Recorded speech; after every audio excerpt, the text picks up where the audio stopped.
What's going on, everybody? King Dragons 5000 here, coming at you with another figure review. Today we'll be having a look at the Marvel Legends Infinite Series, the All-Father Wave, Avenging Allies, Machine Man.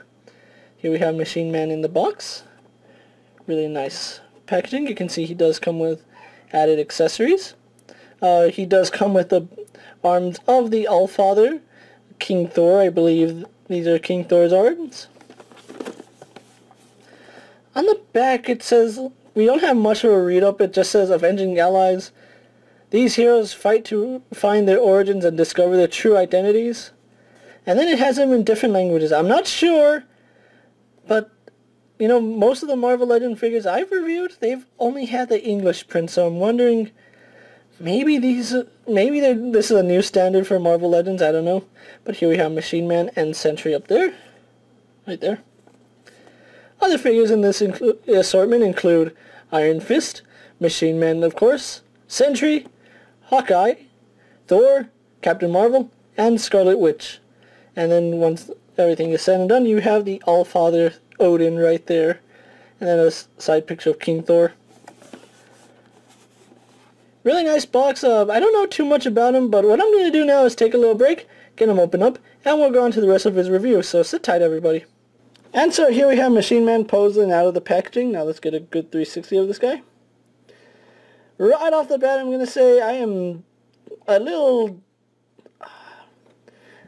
I don't know what to say about this particular figure mold, but before I do, let's actually go on to his accessories. He did come with two arms of the All-Father. I believe these are King Thor's arms, although I might use this for my Odin. I'm not sure yet. I might, who knows, but nice detail on them. Moving those off to the side, so we can move on to Machine Man. And like I said, I don't hate the figure. I don't know anything about Machine Man. I just don't like the mold, and as you can see, it doesn't take much to move. Yeah, this mold is a curse for me. Look at that. He just bobbles really easy, and that's because of the mold that they use. I just have not got a Bucky mold that has been kind to me. All of them have been loose at this barbell joint, and yeah, that kind of sucks for me, because he's going to have problems standing no matter what. And I don't know what to do about it. But anyway, he does come with two accessories. And they're just additional extendo fist. I say extendo fist, I don't know what you want to call them, but they're extendable fists. And what you do is take your hand off, and just pop that off. And just peg it into place. And you have Machine Man's extendo punch, or extending arm, whatever you want to call it.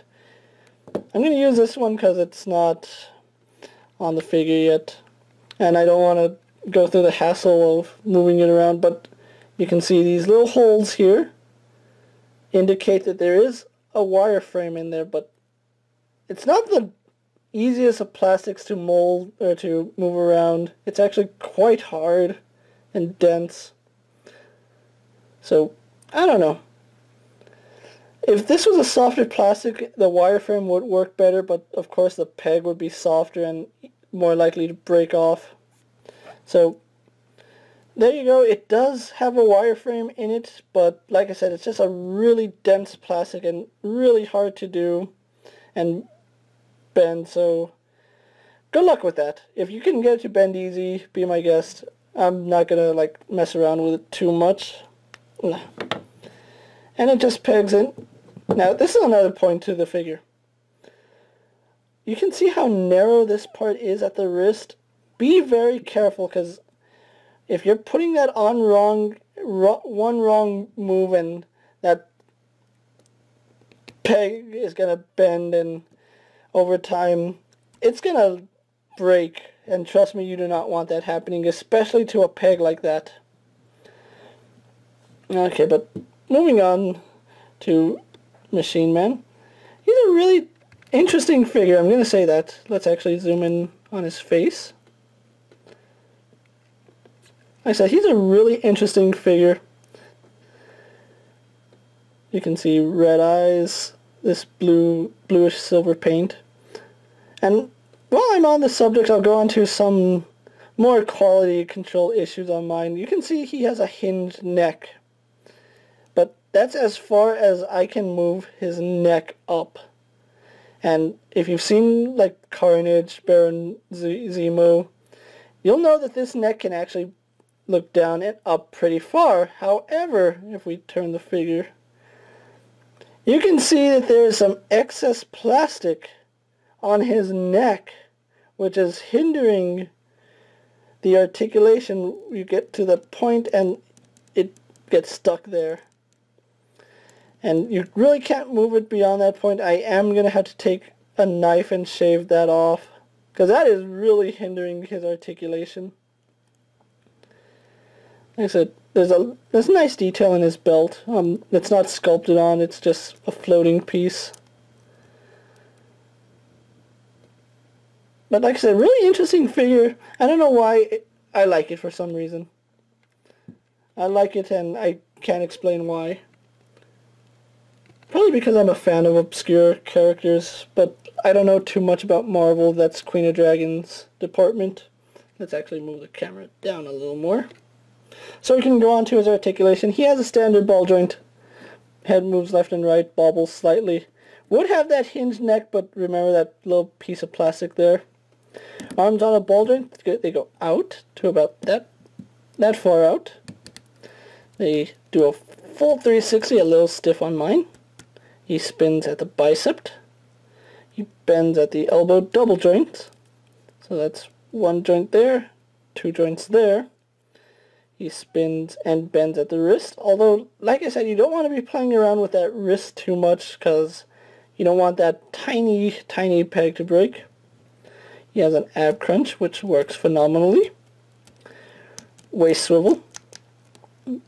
Legs go forward, back, and out using the newer style hips. He spins at the thigh, which is a really tight joint on mine. He is double jointed at the knees. He spins where the boot would be. Hinged ankle, as well as some side-to-side pivot. Overall, really nice figure, really interesting figure, but just suffers from quality control. And what I'm going to do now is get him posed up and move on to my final thoughts, then we'll wrap up this review, so sit tight everyone.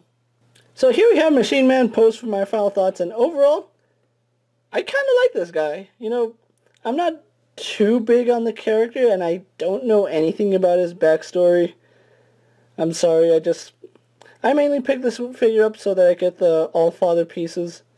But overall, I kind of dig this guy. You know, quality control issues aside, he's actually a really nice figure. Granted, the pegs on his hands might be problematic in the future, and I wouldn't recommend swapping these out too often because, like I said, when this bends, it's going to break, and broken pegs are probably the hardest things to fix, especially on something that small. Look at that. It's tiny. It's really narrow at the top, but I picked mine up at my Machine Man at Kmart for about $19.99, which is what you're going to pay for Marvel Legend figures these days.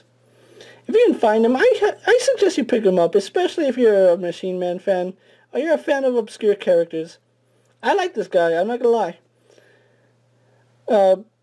Not much more to say about him, so I'm going to wrap up my review here. So this is King of Dragons 5000 saying, I dig Machine Man, and I'll see you guys later. Take care, everyone.